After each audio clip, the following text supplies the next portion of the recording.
오늘은 우리 세대를 잇는 믿음의 여정 세 번째 시간이 되겠습니다. 영적으로 막힌 우물이 뚫려야 한다라는 제목의 말씀을 나누겠습니다. 우리는 이미 지난주에 이삭에 대해서 한 차례 살펴보았습니다. 이삭은 뭐 그렇게 특별한 사람은 아니었습니다.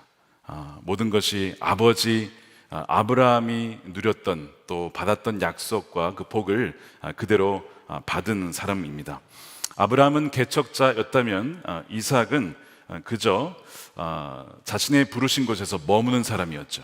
그래서 아브라함의 소명은 가는 것이었다면 이삭의 소명은 가지 않는 것, 떠나지 않는 것, 약속의 땅에 머무는 것이 바로 이삭의 중요한 사명이었다라고 말씀을 드렸습니다. 그래서 그 땅에 머물기만 하면 하나님께서 아브라함에게 주셨던 또 약속하셨던 모든 것이 그대로 상속인으로서 받을 수 있는 자가 바로 이삭이라는 것이죠.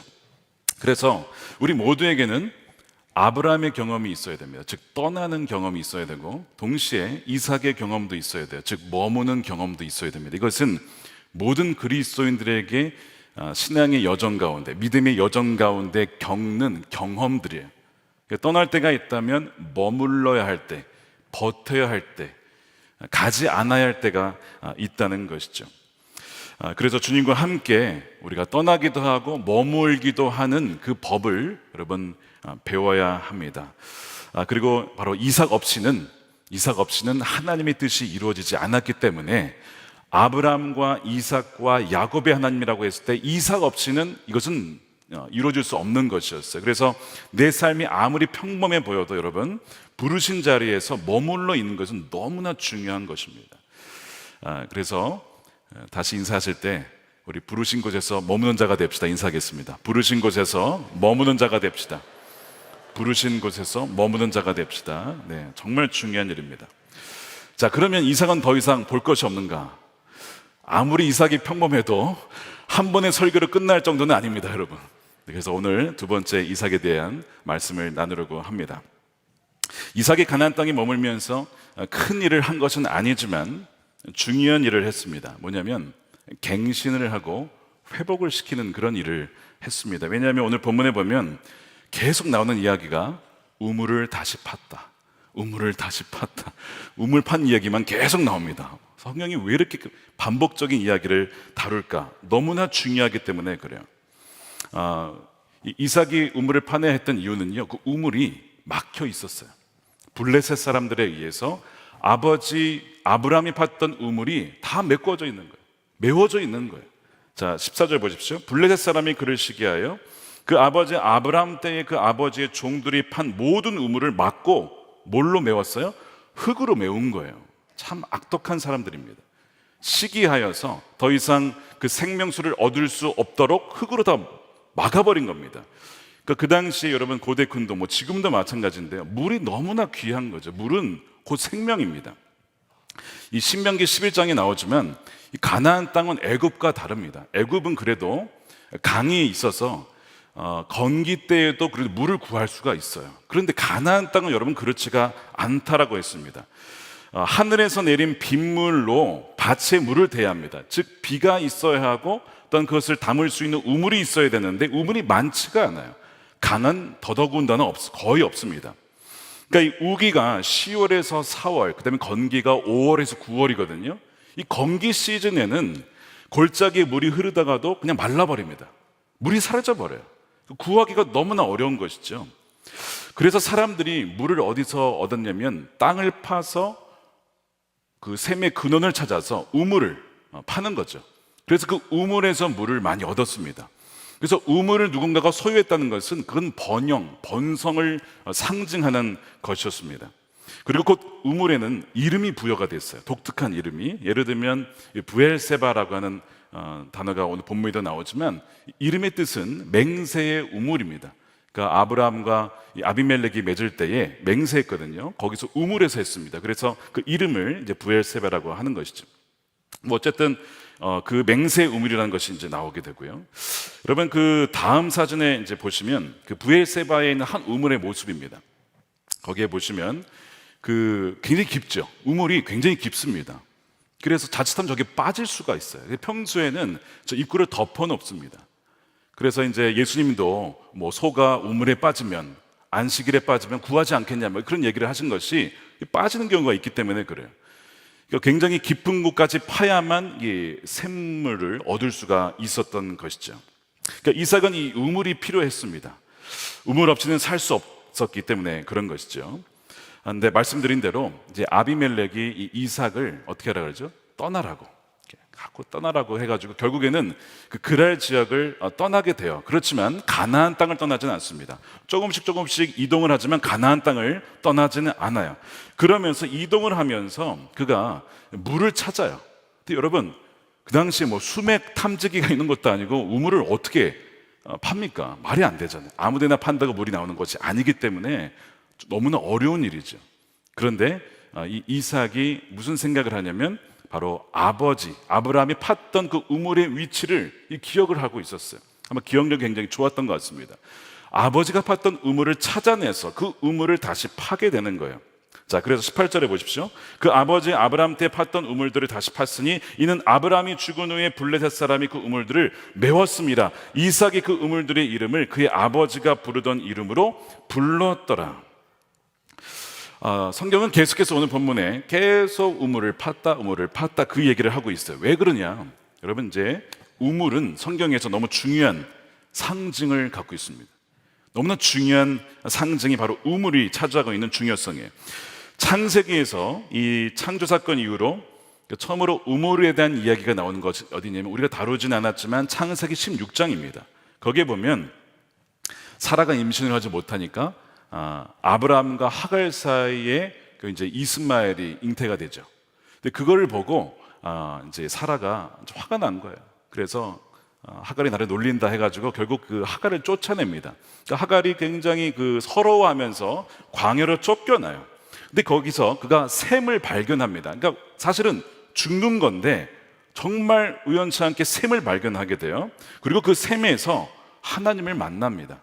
그러면서 거기에서 참 놀라운 약속을 들어요. 뭐냐면 너의 씨 그 이스마엘도 참 그 크게 번성할 것이다라는 하나님으로부터 약속을 듣죠. 그래서 그 하갈이 하나님의 이름을 뭐라고 부르냐면 나를 살피시는 하나님 이렇게 불러요.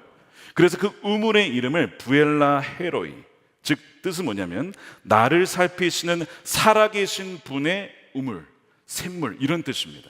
그렇게 그 우물의 이름을 지어요. 그러니까 사실은 이 하갈은 죽을 수밖에 없었지만 자신으로 하여금 샘물에 다다르도록 인도하신 분이 주님이시고 또한 그 샘물의 근원이 바로 주님이시다라는 고백이 바로 이 하갈의 고백이었던 것이죠.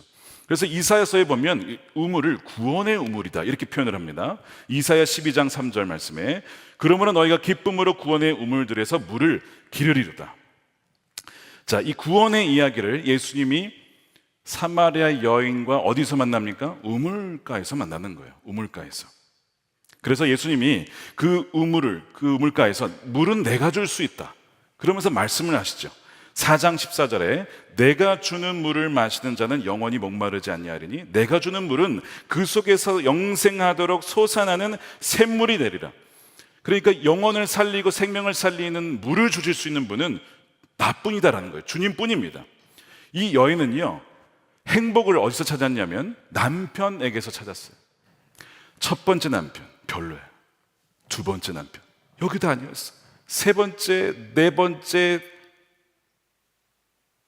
다섯 번째까지 또 아니었어요. 그래서 지금 만나는 남자는 여섯 번째입니다. 그런데 그 남자로부터도 행복을 느끼지 못하는 거예요. 그러니까 여인이 자신의 행복의 근원을 남편에서 잘못 찾고 있는 거예요. 남편이 내 인생을 바꿔줄 것이라고 생각했던 거예요. 그렇게 갈증이 있던 굉장히 불행한 삶을 살았던 여인이 그 여인이죠. 그런데 그 우물가에서 물을 퍼러 왔는데 진짜 그 물의 근원이신 주님을 만나요. 말씀을 듣다가 그녀 안에 믿음이 생기고 그 믿음으로 말미암아 그녀 안에 성령이 임하죠. 그래서 그녀가 마을에 가서 전하자마자 사람들이 그녀의 말을 듣고 믿게 되잖아요. 그러니까 막 그 생명수가 막 퍼져나가잖아요. 그녀로 말미암아 뭐 그런 일이 벌어져요. 자, 그래서 어떻게 이런 일이 벌어지느냐? 바로 믿는 자에게 나오는 그 생명수가 뭐냐? 이게 성령이라는 것입니다. 요한복음 7장 37절에 예수님이 이런 얘기를 하세요. 누구든지 목마르거든 내게로 와서 마시라. 나를 믿는 자는 성경에 이른 것 같이 그 배에서 생수의 강이 흘러나오리라. 이는 그를 믿는 자들이 받을 뭐예요? 성령을 가리킨 것이다. 자, 물은 성령을 가리키고 그 물을 주시는 분은 누구라고요? 예수님이신데 그 성령을 받을 수 있는 통로가 뭐예요? 그것이 여러분 말씀입니다.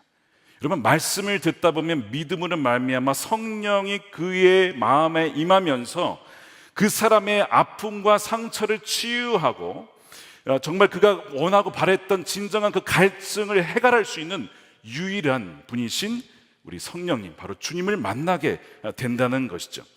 자, 그래서 이 우물은요, 우물은 뭘 상징하냐면 바로 성령을 상징하죠. 지금 이 성령은 생명수입니다. 이거를 마셔야만 사는 거예요. 근데 오늘 반복적으로 나타나는 문제가 뭐냐면 이 우물이 어떻게 돼 있다는 거예요? 지금 다 막혀 있다는 겁니다. 가는 곳마다 막혀 있어요. 아버지 아브라함이 가는 곳마다 우물을 다 뚫어놨어요. 그래서 누구든지 그곳에 가면 물을 마셔서 살아나는 거죠. 그런데 블레셋이 그걸 다 막아놓은 거예요. 그래서 사람들이 즉 주님으로 그리스도용에서 성령님을 만나지 못하도록 막아놨다는 것, 이것이 오늘 본문이 말하는 문제라는 겁니다. 흙으로 메워져 있고 온갖 잡동사니로 가득 차 있는 거예요. 게다가 19절에 보면요, 이삭과 그의 종들이 결국에는 이제 자꾸 막힌 것을 파면 쫓아내고 가니까 가다가 다른 곳으로 이동해서 물이 솟아나는 샘줄기를 찾아내요. 근데 이것도 그랄 목자들이 빼앗습니다. 참 악랄하죠. 어떻게 해서든지 물을 마시지 못하게 해서 그들로 하여금 이삭과 그의 종들이 죽게끔 만드는 거예요, 사실은. 그래서 20절에 보면요, 이 우물의 이름을 뭐라고 하냐면, 자 보십시오. 그날 목자들이 이삭의 목자와 다투어 이르되 이 물은 우리의 것이라 뺏어가는 겁니다. 이삭이 그 다툼으로 말미암아 그 우물 이름을 에색이라 하였으며 또 다른 우물을 팠더니 그들이 또 다툼으로 그 이름을 신나라 하였다는 거예요. 자, 에색이라는 이름의 뜻은 다툼이라는 뜻입니다. 다투어서 빼앗은 것이죠. 여러분, 사탄은 하는 짓이 뭐라 그랬어요? 빼앗아가는 겁니다. 도둑질하는 거예요. 그러니까 여러분들이 가지고 있는 모든 좋은 것들은요, 여러분 도둑이 다 훔쳐갑니다. 그게 마귀가 하는 짓이에요. 그래서 그것이 에색입니다. 그 다음에 신나라고 했는데 신나는 대적하다 이런 뜻이에요. 대적함. 이 신나의 어원이 사탄, 이 히브리어거든요. 사탄하고 똑같은 어원에서 나와 있어요. 그래서 사탄은 뭐예요? 대적하는 자입니다. 저항하는 자입니다. 반대하는 자입니다. 막는 자입니다. 이것이 사탄이에요. 이것이 바로 신나의 의미입니다. 그러니까 지금 이 두 가지 이 우물의 이름에서 알 수 있는 건 뭐냐면, 지금 이삭이 이 그랄 지역에서 정말 부정적인 사건들을 엄청나게 당하고 있다는 것을 보여주는 그런 이름들이죠. 여러분, 이것이 무엇을 또 의미하는지 아십니까? 블레셋으로 상징되는 이 사탄 그리고 악의 세력들은요, 이삭의 구원의 하나님, 그 다음에 아브라함의 하나님을 만나지 못하도록 그 샘 근원으로 가는 모든 루트를 막아놨다는 거예요. 이것이 마귀가 하는 짓이거든요. 창세기 22장에도 보면요, 아브라함 때도 우물을 팠다가 그쪽의 목자들이 이것을 막고 뺏었잖아요. 그렇죠? 그런 일이 있었잖아요. 근데 한 세대가 지나가도 그 일이 또 벌어졌다는 거예요. 아버지 세대의 문제가 자녀 세대에도 반복이 되고 있어요. 생각해 보세요. 우리 부모님 세대의 문제가 지금은 여전히 반복되는 것이 있습니다. 전쟁, 시기, 질투, 다툼, 정욕, 탐욕, 시대가 바뀌어도요 여전하다는 거예요. 여러분, 이 창세기가 언제입니까? 이거 거의 4,000년, 5,000년 굉장히 오래된 이야기인데 사람은 그 본성이 바뀌지 않았다는 거예요. 우리가 굉장히 진보한 것 같고 과학기술이 발전은 했지만 사람은 하나도 바뀐 것이 없다라는 것이 지금 오늘 성경이 말하고 있는 거예요. 그리고 이런 일들이 지금 우물을 막고 결국에는 성령이신 그분을 만나지 못하도록 사탄이 방해하는 일은 그때만이 아니고요, 지금 우리에게 벌어지는 일이라는 겁니다. 지금도 벌어지고 있고요. 교회 그 역사를 돌아보면 계속 그 시대마다 그런 일들이 계속 있어 왔습니다. 반복적으로 있어 왔다는 거예요. 여러분, 기도가 안 되십니까? 여러분, 혹시 영적으로 뭔가 답답하십니까? 여러분, 막혀 있기 때문에 그래요. 반드시 이유가 있어요. 그 이유와 원인을 찾아서 여러분 그것을 해결하지 않으면요, 어떻게 될까요? 메말라 가고요, 병들어 가고요, 결국에는 여러분 죽습니다. 이것이 마귀가 노리는 거예요. 그리스도인들과 교회가 생명력을 잃는 이유가 있다는 겁니다. 자, 오늘 이 창세기 26장을 바탕으로 제가 참 존경하는 목사님인데요, 마틴 로이드 존스라는 목사님이 부흥이라는 책이 있어요. 굉장히 유명한 책입니다. 그분이 이 본문을 가지고 설교를 하셨는데 이렇게 얘기를 했어요. 우물에 흙이 메워진 상황을 이렇게 해석을 했습니다. 잘 들어보세요. 교회가 생명력을 잃고 전혀 영향력을 발휘하지 못했던 침체 시기를 교회사를 통해 살펴보면 예외 없이 그런 시대의 교회 생활을 특징을 짓는 가장 중요한 사실이 있는데, 그것은 무엇이냐? 기독교의 가장 중요한 진리를 부인했거나 감추었거나 아니면 소홀히 여긴 결과인 것을 발견하게 될 것입니다. 이렇게 얘기를 했어요. 그게 무슨 얘기냐면, 기독교의 중요한 진리와 성경의 진리가 뭐에 의해서 지금 가려졌다는 겁니까? 사탄에 의해서 가려지고 감추어져서 사람들이 그것을 발견하지 못하도록 방해했다라는 것으로 해석을 한 거예요. 너무나 맞는 말씀이에요. 너무나 맞는 말씀이에요. 여러분, 존 웨슬리가 18세기 영국을 이렇게 갱신시키는 도구로 쓰였는데요, 그 당시에 영국은 어땠냐면 완전히 잠든 교회. 그냥 태어나면 그리스도인이에요.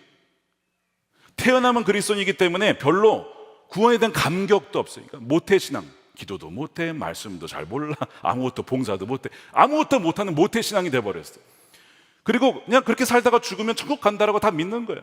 그러니까 뭐 열정이 있겠습니까? 전도를 하겠습니까? 선교를 하겠습니까? 아무것도, 완전히 잠들어 있는 시대. 근데 거기에 영향을 준 또 하나의 이유가 있는데, 그게 뭐냐면요, 여러분 잘 들으십시오. 영어로는 디즘이라고 하는데요, 이신론이라는 개념입니다. 어떤 개념이냐면 이런 거예요. 신은 있는데 신은 이 세상에 관여하지 않는다는 겁니다. 이것이 그 당시 영국 사회의 팽배했습니다. 신이 없다라고는 할 수 없겠지만 신은 우리의 삶에 관여하지 않는다라고 하는 이신론이 팽배한 거예요. 근데 그렇다 보니까 사람들이요, 신 우리에게 관심이 없는데 우리 마음대로 살지 뭐, 이렇게 되는 거예요. 그것이 그 당시에 침체를 몰고 온 주요 원인이었다는 것이죠. 근데 여러분, 이 이신론이 그때만 있는 게 아닙니다. 여러분, 그거 아십니까? 지금 21세기에 한국과 또한 미국과 전 세계에 여전히 유효한 블레셋이 뿌린 흙더미 중에 하나입니다. 예를 들면 이런 거예요. 미국의 사회학자인데 크리스천 스미스라가 쓴 이 영혼의 성찰, 소울 서칭이라는 책이 있어요. 거기에 보면요, 이 젊은 층을 지배하는 이 하나님 신관이 있는데 이렇게 표현을 해요. 좀 어려운데 한번 그냥 들어보세요. 도덕주의적 치유 이신론이라는 이런 개념을 만들었습니다. 이게 뭐냐? 이런 특징을 갖고 있어요. 첫 번째, 신은 세상을 창조하고 질서를 세우고 세상에서 인간의 삶을 그저 지켜보는 존재다. 그러니까 관여하지 않는다는 거예요. 두 번째, 그래서 인생의 중심 목표는 그저 행복하고 스스로를 기분 좋게 느끼게 하면 된다. 세 번째, 신은 문제를 해결할 때를 제외하고는 특별히 인간의 삶에 개입하지 않는다. 네 번째, 선한 사람들은 죽을 때 천국에 간다. 이게 젊은 사람들이 갖고 있는 신관, 하나님에 대한 생각입니다. 그러니까 하나님을 부정하는 건 아니지만 신이 존재하는 이유는 우리의 자부심을 높여주기 위해 치료하는 어떤 전문가라는 거죠. 그래서 자신들의 기분이 좋고 선하게 되기를 바라는 신이다라는 거예요. 이 정도로 생각을 해요. 이것이 머리에 박혀 있으니까요, 그들의 신앙이 죽고 침체가 되어지고 성경에서 말하는 하나님과는 완전히 멀어진 그런 상태가 되는 겁니다. 그러면서 결론이 어떻게 가냐? 절대 진리는 없다는 거예요. 모든 것이 다 상대다. 아니, 절대 진리가 어디 있냐는 거예요. 도덕적으로 절대적인 게 어디 있냐는 거예요. 그러면서 이런 얘기를 해요. 너에게 옳은 것이 너에게 옳고 나에게 옳은 것이 나에게 옳다. 그래서 자신의 생활 방식과 도덕에 기반한 신을 만들어냅니다. 그러니까 그들이 생각하는 신은 이래야만 해라고 하는 신을 만들어요. 만들어진 신이에요. 그걸 믿는 거예요. 절대 진리가 없다라는 거예요. 절대 진리 말하지 말라는 거예요. 여러분들 이거 잘 들어보세요. 절대 진리는 없다라고 얘기를 하잖아요, 이분들이. 다 상대적이라고. 근데 절대의 진리는 없다라는 것도 또 하나의 절대의 진리인 거 아십니까? 절대 진리는 없어! 그러니까 절대 진리 말하지 마라고 하면서 그 말을 강요하지 마라고 하면서 우리한테 강요를 하고 있어요. 절대 진리가 없다라는 것을 강요를 하고 있다고요. 그러니까 절대 진리와 절대 진리의 대결이거든요. 무엇이 진짜이냐 가짜냐 그 차이지 다 절대 주장을 하고 있는 겁니다. 이것을 청년들이 믿고 있다는 거예요. 이것이 자기도 모르게 들어와 있는 의식사고. 그래서 대학만 가면 조용한 탈출, 더 이상 교회를 가지 않아요. 더 이상 믿지 않아요.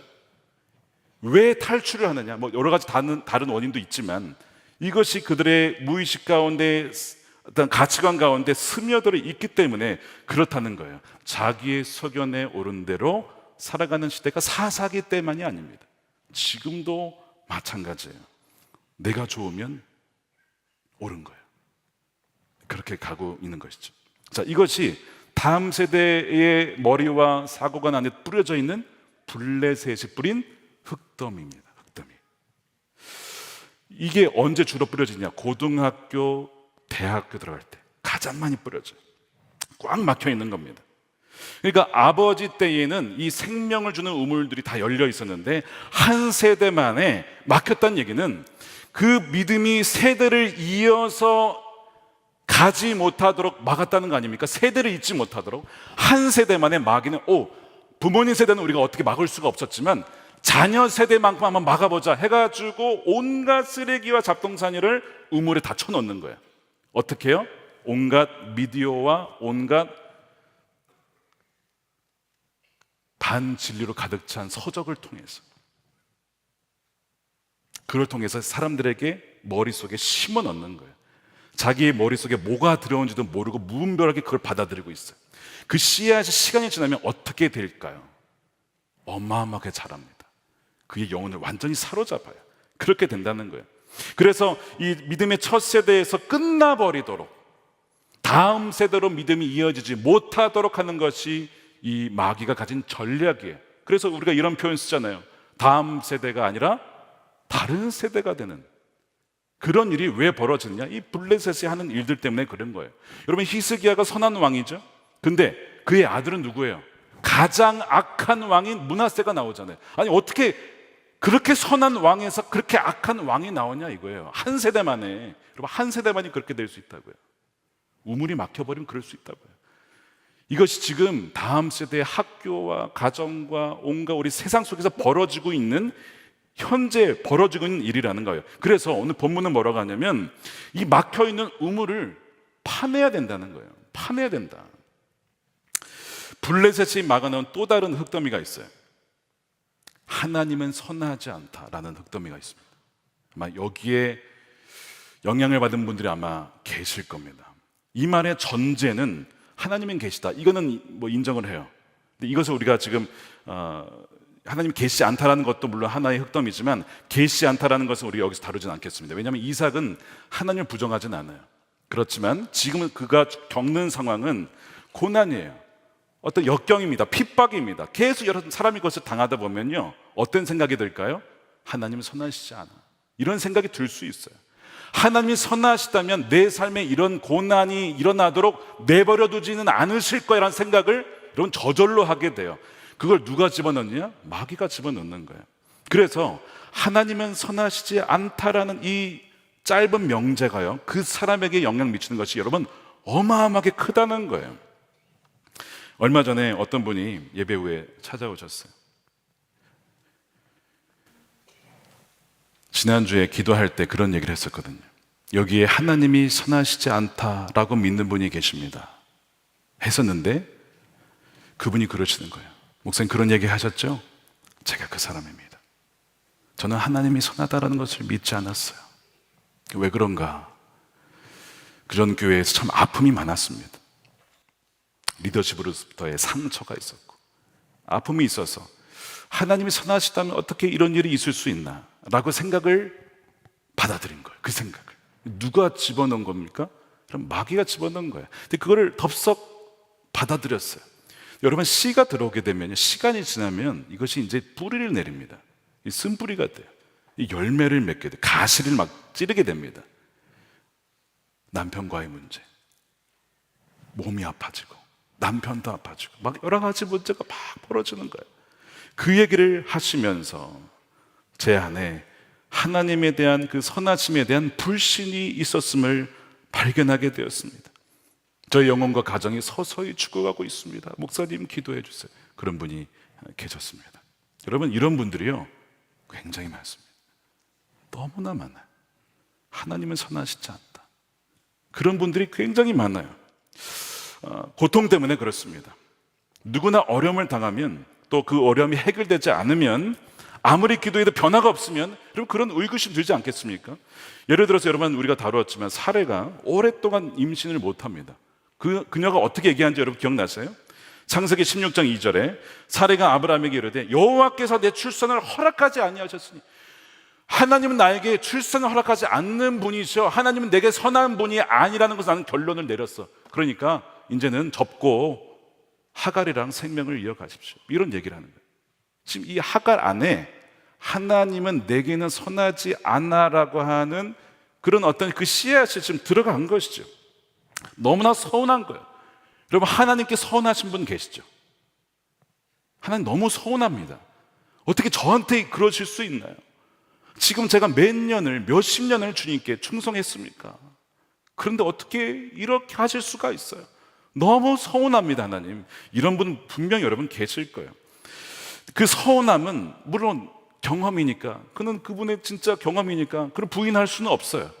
그런데 그 경험을 바탕으로 해서 결론을 하나님은 선하시지 않다라고 했을 때, 과연 그 결론이 옳은 결론일까? 그것은 정말 우리가 다시 한번 점검해야 합니다.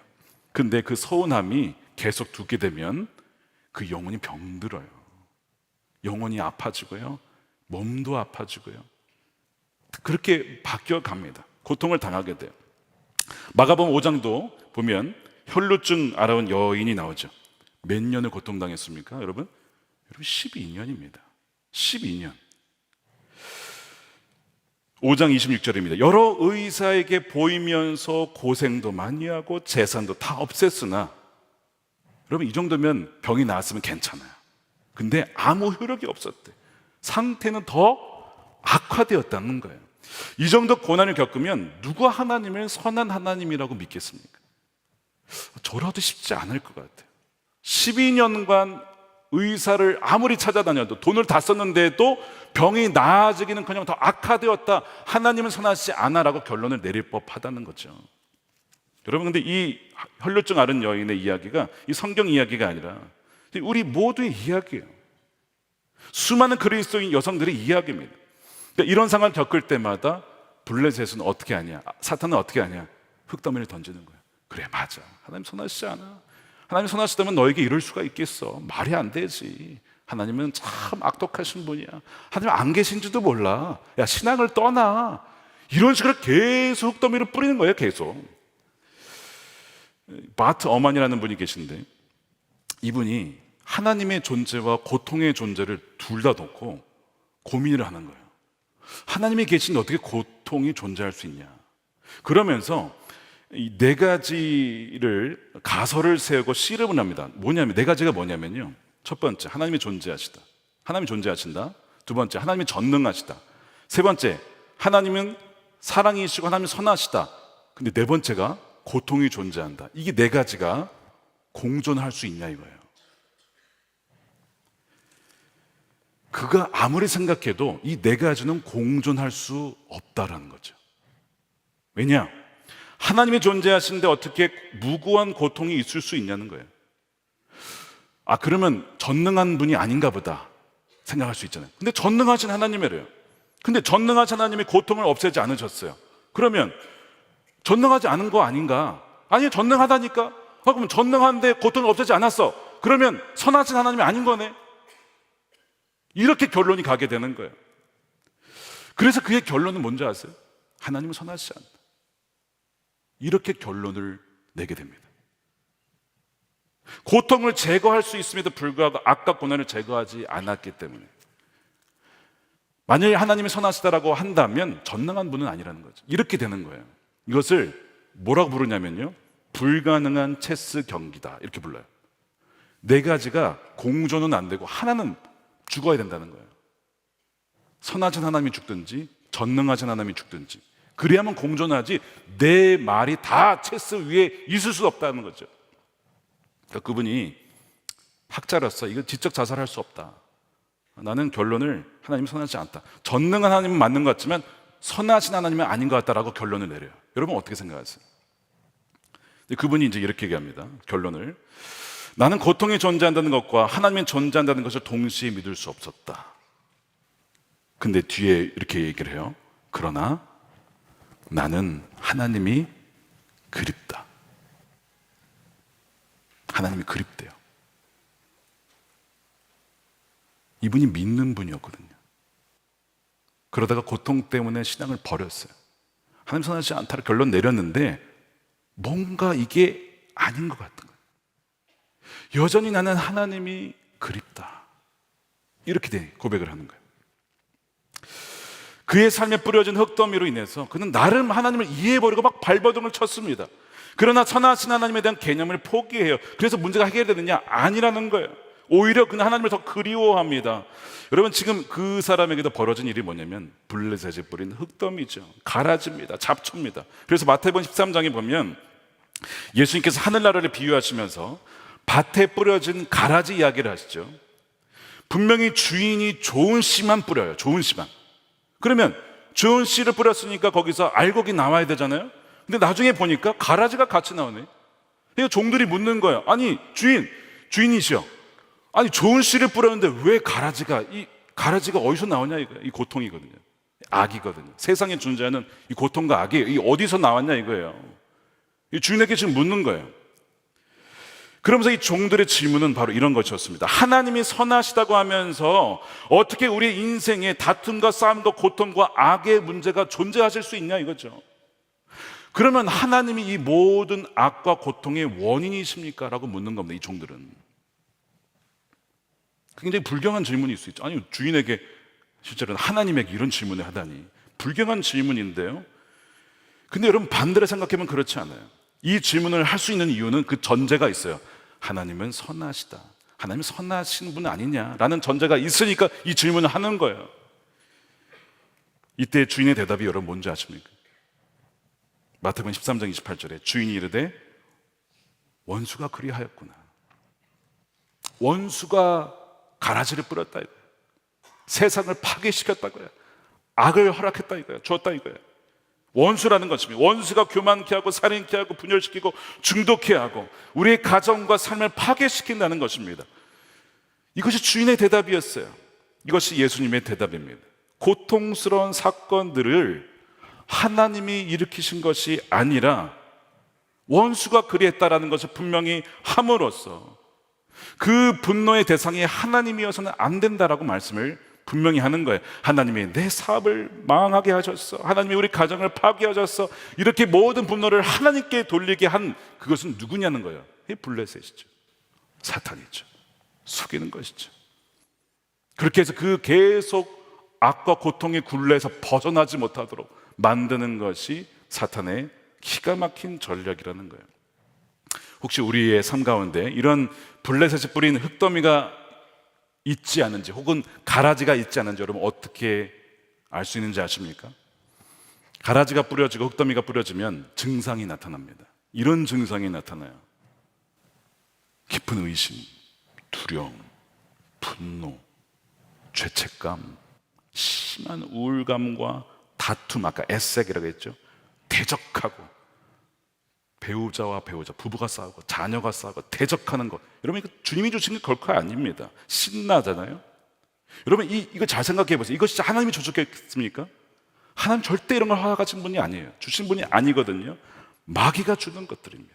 그런데 마귀는 기가 막히게 자기가 줘놓고선 하나님이 하신 거야. 이렇게 속이는 자라는 것이죠.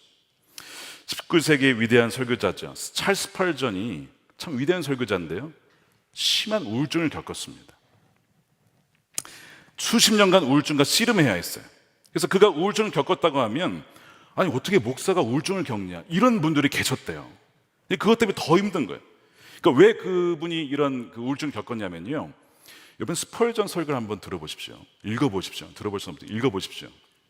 복음을 진짜 하나도 가감 없이 그대로 전합니다. 정말 강력한 복음을 전하거든요. 그가 담대하고 타협하지 않는 복음 메시지를 전하니까요, 그의 대적이 참 많았습니다. 그를 공격한 사람이 정말 많았어요. 그를 향한 비판의 메시지가 너무나 많았어요. 그것이 그의 우울증의 원인이 됩니다. 어떻게 목사가 우울증이 있을 수 있냐라는 비판에 대해서 스펄전이 이런 얘기를 합니다.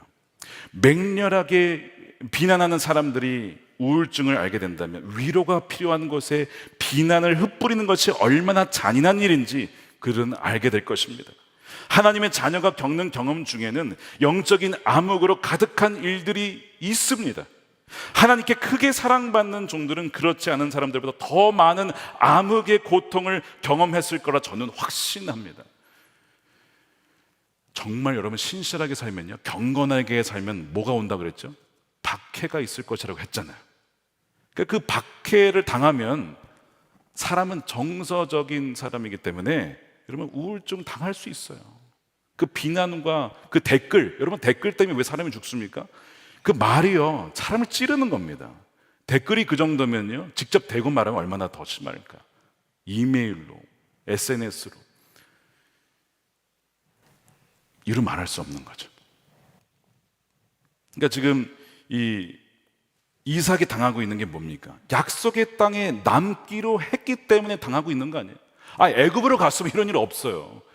약속의 땅에 남기로 하니까 그렇게 이런 가는 곳마다 떠나라 가라 핍박을 당하고 박해를 당하고 우물을 파놓으면 다 빼앗아가고 샘물을 찾아내면 우리 것이라고 속이고 그런 고난을 남아있기 때문에 당하는 것입니다.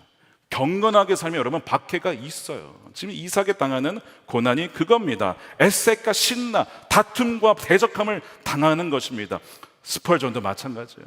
복음을 그대로 정했기 때문에 사탄이 가만 놔두질 않았던 것입니다.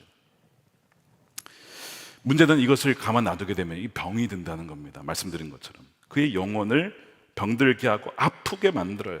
그러면서 자신도 모르게 부정적인 신념과 부정적인 감정이 자꾸 생겨나요. 그래서 이것이 자신에게 향하면 자기 혐오, 건강하지 못한 자존감, 자기 연민 신세 한탄으로 가고요. 이것이 다른 사람으로 향하면 사람에게 대해서, 목회자에 대해서, 권위자에 대해서, 나라에 대해서, 정부에 대해서 막 원망과 반감이 막 일어납니다. 대상에 따라 좀 다르긴 하지만 이것이 막 일어나는 거예요. 그것이 바로 이 가라지로 인한, 흙더미로 인한 바로 열매, 아주 부정적인 열매입니다. 이것이 더 나아가게 되면 이제 부정적인 믿음이 생겨요. 여러분 믿음 중에서도 부정적인 믿음이 있어요. 그것도 믿음입니다. 어떤 믿음이냐? 나는 안 된다, 쟤는 안 된다, 누구는 안 된다, 우리는 망할 거다, 그런 믿음이 있다. 이것도 여러분 믿음이에요. 예수님께서 가버나움 갔더니 그들이 믿지 않음을 이상히 여겼더라. 아무것도 예수님이 할 수 없었습니다. 그들이 믿지 않았기 때문에 그래요. 그래서 여기에도 믿음의 법칙이 작동을 해요. 뭐냐면 실패할 것이라고 믿으면요 실패합니다. 안 된다라고 믿으면 안 됩니다. 이게 믿음의 법칙이거든요. 민수기에 보십시오. 이스라엘 백성들이 뭘 믿었습니까? 우리는 광야에서 죽을 거야 라고 믿었어요. 광야에서 죽는 거예요. 우리는 그 땅에 들어가지 못할 거야. 들어가지 못하는 거예요. 부정적인 믿음도 여러분 믿음이기 때문에 그래요. 부정적인 믿음도 뭐예요? 씨앗입니다.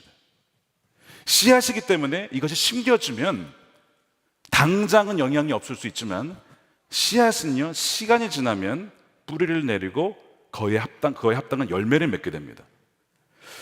갈라디아서 6장 7절 말씀 우리 함께 읽어볼까요? 시작. 스스로 속이지 말라. 하나님은 업신여김을 받지 아니하시나니 사람이 무엇으로 심든지 그대로 거두리라. 자기의 육체를 위하여 심는 자는 육체로부터 썩어질 것을 거두고 성령을 위하여 심는 자는 성령으로부터 영생을 거두리라. 그러니까 성령이 말씀하신 대로 순종하여서 심는 자는 그 성령의 열매를 맺고 그냥 내 육신에 따라서 나는 안 믿어져, 싫어, 말이든지 어떤 믿음이든지 무엇이든 간에 다 씨앗이에요. 여러분 이것은 다 심겨집니다. 우리 삶에 영향을 미칩니다. 그래서 거기 반드시 뭐가 맺혀요? 열매를 거두게 된다는 거예요. 그러니까 여러분 지금 우리 삶에 벌어지고 있는 것들을 한번 살펴보세요. 열매들이 있어요. 근데 다 긍정적인 열매는 아닙니다. 부정적인 열매들이 있어요. 관계가 깨어졌다거나 뭔가 건강에 문제가 생겼다거나, 물론 모든 건강의 이슈가 그것 때문은 아니지만 우리의 영혼과 육은 연결되어 있기 때문에 영혼이 아프면 몸도 아파요. 그런 열매들을 살펴보면 이것이 어느 순간 뿌려진 부정적인 씨앗, 부정적인 믿음의 결실이라는 것을 여러분 알게 될 겁니다. 근데 이것을요 그냥은 몰라요. 기도하다가 성령께서 알려주십시오. 왜 이런 열매가 맺혀졌습니까? 라고 하다 보면 그 원인이 무엇인지, 언제 그 씨앗이 뿌려졌는지를 빛으로 환히 보여주십니다. 드러내주세요. 그러면 그것을 여러분 끊어내야 돼요. 예수 그리스도의 보혈로 선언하면서 완전히 그걸 끊어버려야 됩니다. 그렇지 않으면 이것이 왜 그런지 모르는 채 계속 여기에 고통을 당하는 거예요. 이것만 계속 없애봤자 뿌리를 다루지 않으면 아무 소용이 없어요. 그리고 계속 사단은요 이 가라질 뿌리거든요. 이게 지금 가라진지도 모르고 받아들이면 이건 계속 그런 열매 맺는 공장이 되어버리는 거예요. 우리 인생이 그런 공장이 된다는 것이죠. 그래서 부정적인 말, 불평, 원망, 짜증, 분노, 다툼, 경쟁, 불안, 두려움, 이 모든 것이 주님으로부터 온 것이 아니라는 거예요. 이런 것이 있다면 지금 어마어마한 씨앗들이 뿌려져 있다는 거예요. 지금 막 어마어마하게 잡초 자라듯이 막 지금 열매 맺고 있는 거예요. 점검해야 돼요. 우리 안에 있다는 것입니다. 예전에 절대로 결혼하지 않겠다라고 한 자매가 있었어요. 왜 결혼을 안 하냐? 뭐 안 할 수도 있죠. 다 결혼해야 되는 건 아니니까요. 근데 들어보니까요, 결혼한 사람 중에 행복한 사람을 본 적이 없대. 아니, 자기가 얼마나 봤겠어, 자기가. 뭐 다 들어가 봤어. 같이 살아봤어, 내가. 근데 자기가 이렇게 보니까 불행하더래요. 그렇게 살 바에 차라리 혼자 살겠다. 이런 결론을 나름 내린 거예요. 나름 그녀의 그 간접적인 경험이니까 뭐 그걸 무시할 수는 없는데, 근데 그 이유가 부부는 불행하다, 가정은 불행하다, 일부 경험으로 섣부른 결론을 내린 게 아니냐. 그것이 부정적인 기대로 이어지죠. 부부는 불행하니까. 이 생각과 출처가 어디서 왔냐? 이거 누가 뿌린 씨앗이냐 이거야. 이거 어디서 왔을까요? 이거 주님이 주셨을까요? 저는 아니라고 봅니다. 이건 분명히 원수가 그리하였다. 어느 인생의 순간에 원수가 뿌려놓은 씨앗의 열매예요. 그러니까 우리가 지금 생각하는 것 중에 잘 추적해 보셔야 돼요. 이것이 성경적인가? 이것이 하나님의 뜻인가? 이것이 성령의 인도하심인가? 가만 따져보면 마귀가 뿌려놓은 씨앗이 얼마나 많은지 몰라요. 하나님이 창조하신 밭에 그분은 가라지를 심지 않으셨어요. 원수가 그리했다는 것입니다. 그 우물을 메운 자 아버지가 메웠을까? 아니라니까요. 블레셋이 메운 거예요. 그래서 이삭은요 우물을 다시 파내야 했던 겁니다. 막힌 우물을 가만 놔두면 죽으니까, 영혼이 병들고 나중에 자기가 메말라 죽기 때문에 그는 목숨을 걸고 우물을 파기 시작한 것입니다. 비록 다툼과 시기와 대적함이 있었지만 이삭은 삶에서 일어난 사건들과 상황을 하나님 탓으로 넘기지 않고, 하나님 서운합니다, 하나님 왜 그렇게 하지 않고, 그럴수록 그는 어떻게 했냐면 생명의 근원 대신 구원의 우물이신 주님께로 더 나아가고자 한 것이죠. 부정적인 생각들이나 가라지들, 흙더미들을 목숨 걸고 파고 또 파내고, 이거 언제까지 파야 되나 싶을 때도 계속 파내고. 여러분 보세요. 18절에 보십시오. 그 아버지 아브라함 때 팠던 우물들을 다시 팠으니, 19절에 골짜기를 파서 생근원을 얻었더니, 21절에 또 다른 우물을 팠더니, 22절에 이삭이 거기서 옮겨 다른 우물을 팠더니, 25절에 이삭의 종들이 거기서도 우물을 팠더라. 파고 팠더라. 여러분 얼마나 살고 싶었으면 이 우물을 그렇게 팠을까? 목숨 걸고 판 것입니다. 여러분 이것을 우리에게 이렇게 적용할 수 있어요. 우리 오늘 기도하실 때, 여러분 기도하실 때 오늘 부르짖는 기도도 하셔야겠지만 이렇게 한번 기도를 해보세요. 성령님, 주님께로 더 나가지 못하고 생수의 근원이신 주님, 그리고 그 생명수 성령을 누리지 못하게 가로막고 있는 그 장애물들, 잡동사니들, 흙더미들은 무엇입니까? 제 안에 심겨진 가라지들은 무엇인지 성령께서 저에게 조명하여 알게 해 주십시오라는 기도를 한번 해보세요. 그러면 여러분 기도하다 보면요, 처음에는 잘 몰라요. 근데 기도의 시간이 좀 깊어지면 깊어질수록 생각나는 것이 있어요. 여러분 성령은요 생각나게 하시는 분이십니다. 알려주세요. 우리가 묻고 그분을 존중하고 그분께 엎드려서 주님 알려주시면 정말 기가 막히게 어떤 사건이 떠오르든지 어떤 말이 떠오르든지 그것이 장면이 떠오르든지 알려주십니다. 거기에서 들어가서 거기서 완전히 우리가 회개해야 될 것이 있다면 회개해야 되고요. 그 다음에 그걸 완전히 보혈로 끊어버려야 돼요. 싹을 완전히 잘라버려야 됩니다. 그 기도를 꼭 하셔야 됩니다. 많은 가라지들이 묻혀있기 때문에 그래요. 많은 분들이요 마음에 원한이 있어요. 원한이 응어리가 져 있습니다. 그래서 받은 상처와 아픔 때문에 누군가를, 어떤 사람은 정말 대놓고 미워하고 어떤 사람은 겉으로는 잘 모르지만 속 깊은 곳에서 그를 향한 원망과 미움이 있어요. 용서를 안 하고 있습니다. 근데 여러분, 그 사람이 나에게 한 것이 사실이라 할지라도요, 여러분, 그 사람이 한 게 아니에요. 누가 한 거예요? 원수가 그렇게 한 겁니다. 원수는 그 사람이 그렇게 한 것이라고 속여서 자기는 싹 빠지고 계속해서 그 사람을 미워하게 만들어서 이 사람도 나도 병들게 하고 그 사람도 힘들게 하고 결국엔 모두가 함께 죽게 만드는 것이 마귀의 계획이에요. 그러니까 정말 용서하기 너무나 어렵죠. 그런데 그렇게 용서를 안 하면요 결국 다 죽는 거예요. 속는 겁니다. 그러니까 지금 내 마음에 이렇게 병들고 아픈 이유가 뭐냐, 왜 이렇게 답답한 것이냐, 왜 이렇게 풀리지 않는 것이냐, 잘 찾아보면 미움과 원한이 있으면 여러분 발견하게 될 겁니다. 그것을 용서하셔야 됩니다. 그 사람 용서하셔야 됩니다. 십자가에서 푸셔야 됩니다. 그 에즈베리 부흥 이야기를 들어보면요, 부흥이 갑자기 터진 게 아니에요. 그 이전부터 소위 그 막힌 우물을 판 뭐가 있었냐면 예비적인 일들이 수년간 있어 왔어요. 그래서 부흥을 위한 기도와 회개를 위한 기도와 눈물의 기도와 애통의 기도와 그다음에 캠퍼스와 학생들을 돌면서 기도하는 그 수많은 우물 파기와 같은 예비적인 일들이 있어 왔다는 것을 보게 돼요. 이것이 뭐냐면 이 사건은 우물을 판 거예요. 여러분, 대학생들이 얼마나 많은 공격을 당하는지, 학교에서 영적으로, 정신적으로, 학문적으로 얼마나 많은 공격을 당하는지 모릅니다. 그들을 위한 기도, 미리 우물을 판 것이죠. 그렇기 때문에 이것이 에즈베리만이 아니라 미국 전역에 쫙 퍼지고 있는 것이죠. 막힌 우물을 판 이후에 여러분 그 다음에 해야 될 것이 뭐냐면 여러분 채우셔야 됩니다. 자, 파낸 다음 그 원인을 발견한 다음에 그것을 끊어낸 다음에 그 다음에 할 것은요 다시 채우는 것입니다. 저는 본문에 블레셋의 우물을 메웠다라고 했던 그 메웠다라는 단어 있잖아요. 이것이 사탐이라고 하는 단어인데요, 이게 이제 어근으로 따지면 사탄하고 같은 거예요. 어쨌든 이 사탐이라고 하는 이 단어가 히브리어인데 이 헬라와 상응하는 단어가 있습니다. 이것이 바로 플레오라고 하는 단어예요. 플레로. 이 플레로가 어디에 쓰였냐? 성령으로 충만함을 받아라, 이 단어를 써있거든요. 그러니까 흙더미가 메워져 가득 채워져 있던 것을 파낸 다음에 뭘로 채워야 된다고요? 성령으로 채워야 돼요. 그 성령으로 채움받는 비결은 아까 뭐라고 했습니까? 성령이 어떻게 온다 그랬어요? 말씀을 들으면서 그 말씀을 우리의 심령 가운데 믿을 때에, 그리고 그 말씀 그대로 순종할 됐을 때에 성령이 그들 가운데 임하게 되거든요.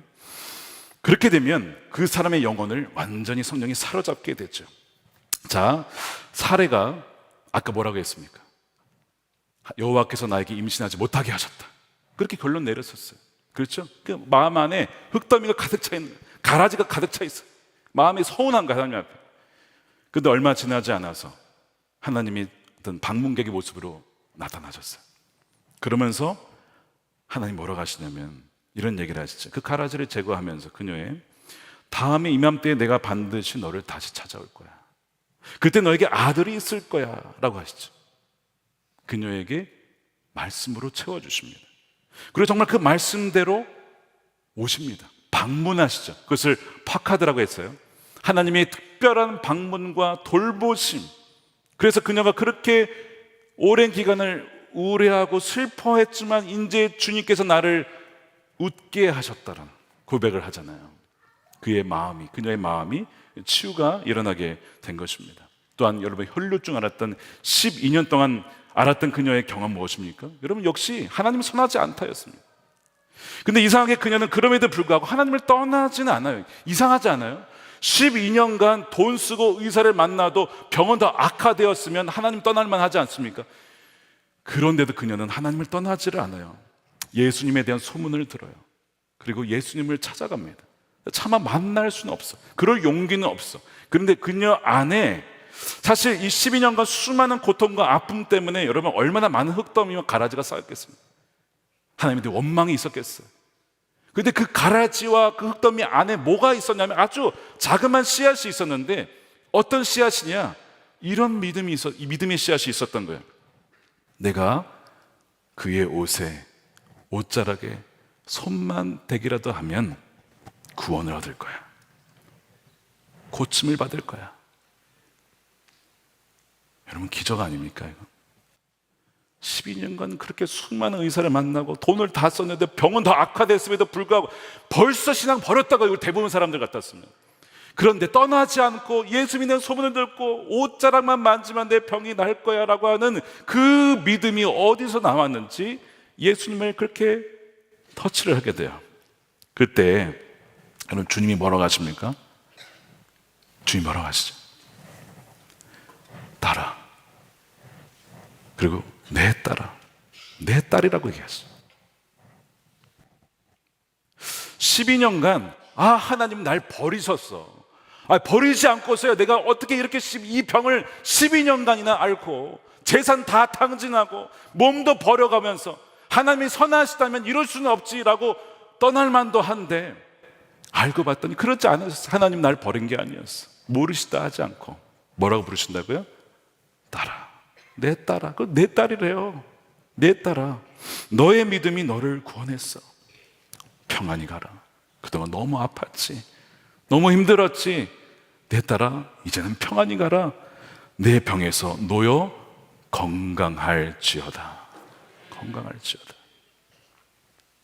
저는 분명히 그 여인이 거기서 펑펑 울었을 것이라 생각해요. 그동안에 쌓였던 수많은 서러움과 아픔과 역경들과 수치와 모욕들. 여러분, 의사를 만났다고 했잖아요. 그 당시에 의사는 대부분 다 남자 아닙니까? 여성의 병인데 남자 앞에서 얼마나 많은 수치를 당했을까요? 아마 속임을 당한 게 아닌가 싶어요. 돈은 돈대로 쓰고 수많은 수치를 당했겠죠. 그런데 그 모든 아픔을 그 한 말씀으로 다 치유가 된 것이죠. 초반에 말씀드린 그 성도님 펑펑 울면서 저에게 찾아오셨어요. 하나님이 선하신다고 저는 믿지 않았습니다. 그런데 그 이후로 더 아프고 우리 가정은 더 힘들어지고 이제는 정말 우리 가정이 다 파탄될 만한 그런 지경에 이르렀습니다. 알고 봤더니 저의 잘못입니다. 하나님은 선하시더라고 제가 믿지 않았던 저의 문제였습니다. 여러분 보세요. 하나님은 선하지 않다라고 믿었다면서요. 근데 왜 금요 성전 집회 오셨습니까? 하나님은 선하지 않다면서요. 근데 왜 주일 예배에 오셨습니까? 그의 마음 중심에 여전히 하나님이 그립다. 선하신 하나님이 너무 그리워. 하나님 날 여전히 사랑하셔. 하나님은 여전히 우리 가정 포기한 거 아니야. 나에게 병이 있다고 하나님이 나에게 그렇게 악한 분 아니야 라고 하는 숨겨진 어떤 그 일말의 어떤 가능성, 믿음, 지푸라기 같은 심정, 그것 때문에 나오신 거 아니에요. 나오셔서 얼마나 우시던지. 저는 특별한 기도한 것도 아닙니다. 그냥 당신의 주님이 너무 사랑하십니다 했는데 어찌나 우시던지.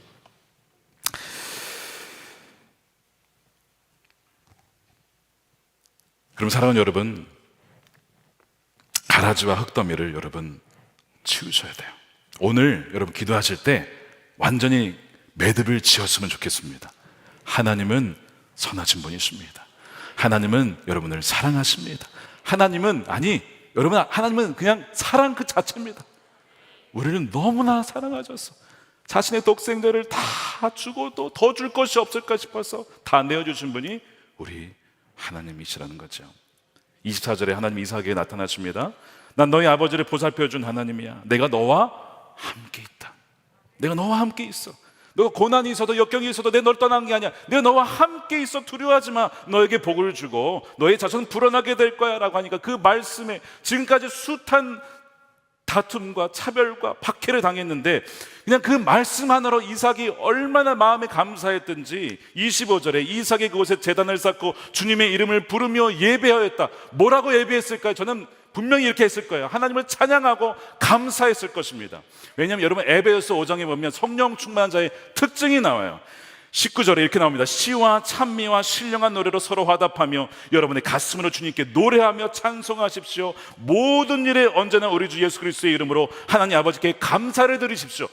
감사와 찬양이 성령 충만한 자의 특징이라는 거예요. 분명히 이삭이요, 그 자리에서 하나님 찬양합니다, 감사합니다, 나와 함께 하신 주님 너무나 감사합니다, 그 기쁨의 예배를 그렇게 드렸을 거예요. 사랑하는 여러분, 우리의 감사의 이유는 딴 게 아니에요. 그죠? 하나님 때문에, 하나님 함께 하심 때문에 우리는 언제나 모든 일에 감사와 찬양을 드릴 수가 있는 거예요. 그렇게 되면요, 그것이 생명수처럼 주위에 흘러갑니다. 주위 사람 보면 저 사람 저 상황 속에서 어떻게 저렇게 찬양하고 감사할 수가 있지? 그렇게 아마 묻게 될 겁니다. 왜냐하면 꼭 이삭처럼 핍박을 받고 박해를 받아도 하나님의 함께 하심으로 주여 찬양합니다, 감사합니다, 구원의 우물을 터뜨려 주셔서 생명수가 주위에도 흘러갈 수 있도록 하는 그런 놀라운 인생을 살게 된다는 것입니다. 사랑하는 여러분, 여러분들의 막혀있는 우물이 뚫리시기를 축복합니다. 오늘 여러분들의 삶 가운데 우리 주님께서 이삭이 되어주셔서 여러분들의 모든 막혀있는 우물을 오늘 뚫어내실 것입니다. 관계에 막혀 있습니까? 영적으로 답답하십니까? 모든 어떤 내려오던 어떤 죄악들이 있습니까? 오늘 이 저녁에 예수 그리스도의 보혈을 의지해서 완전히 끊어버리시고 완전히 그 예수 그리스도의 그 생명과 성령의 새롭게 하시는 역사를 누리며 다시 한번 주 앞에 일어서는 여러분들의 삶이 되시기를 주님의 이름으로 축원드립니다. 우리 함께 찬양하겠습니다. 우리 하나님의 그늘 아래 함께 찬양하시면서 우리의 신령한 노래로 하나님께 찬양하고 감사하며 그렇게 올려드리고 우리 함께 기도하는 시간 갖겠습니다.